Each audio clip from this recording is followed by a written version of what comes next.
यहाँ पे 10 वोल्ट की बैटरी से इस परिपथ को जोड़ा गया है। ठीक, यहाँ पे जो प्रतिरोध है 3 ओम, 2 ओम, 2 ओम और 1 ओम। ठीक, यहाँ पे बताना क्या क्या है, तुल्य प्रतिरोध बताना है और परिपथ में धारा कितनी बह रही है ये बताना है, और 3 ओम के लिए कितना विभवांतर है। ठीक, ये चीज़ हमें बताना है।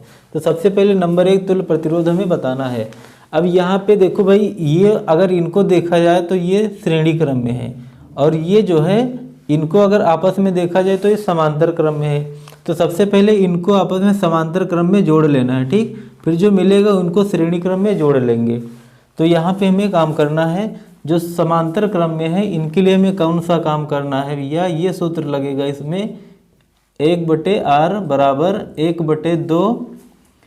1/2 और प्लस 1/2। ठीक, यहाँ पे हर समान हो गया भाई, यहाँ पे हर समान है, तो फिर हम इनको किस तरीके से जोड़ेंगे, 1 + 1 और बटे 1 बार 2 लिख देना है। ठीक, अब यहाँ पे 2 1 1 2 और बटे 2 2 1 कम 2 और 2 1 कम 2 यानी कि 1।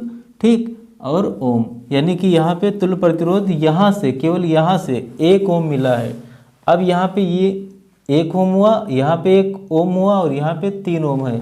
ठीक, अब यहाँ पे जो तुल्य प्रतिरोध है यानी कि R बराबर जो मान है वो मिल जाएगा 1, कहाँ से मिला, दोनों से 1 ओम मिला है और यहाँ से 3 मिला है और प्लस 1 मिला है इधर।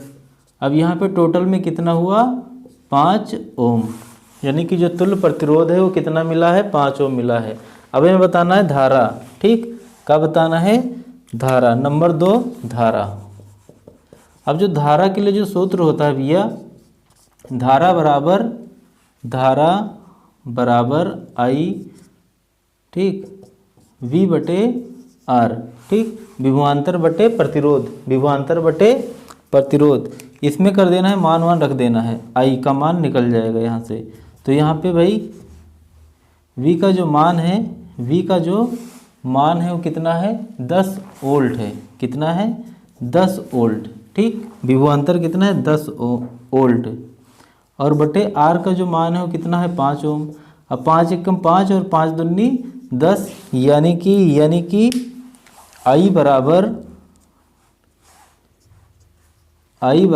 कितना आएगा, 2 एम्पियर।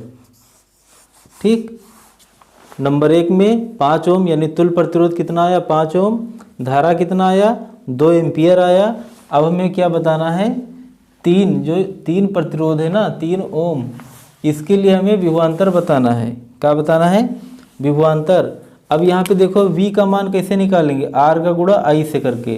ठीक, तो यहाँ पे नंबर 3 वाला जो काम है ये काम करेंगे। अब 3 ओम के लिए यानी कि जो प्रतिरोध है इसके लिए विभवांतर बताना है। ठीक, ये कितना आएगा, तो यहाँ पे हम करेंगे भाई V बराबर, V का जो मान है R और गुणे I, V बराबर R गुणे I। ठीक, तो यहाँ पे V का मान हमें मिल जाएगा। R का मान कितना है, यानी तुल्य प्रतिरोध यहाँ पे 3 ओम, केवल इसके लिए बताना है ना, 3 ओम के लिए, तो यहाँ पे 3 लिखना है, और I का मान जो अभी आया है 2 आया है, तो यहाँ पे कितना करना है, 2 कर देना है। तो यहाँ पे कितना आ जाएगा भैया, V बराबर 3 दूनी 6 वोल्ट। ठीक, कितना, V का मान कितना आएगा, 6 वोल्ट, इतना आएगा इनका।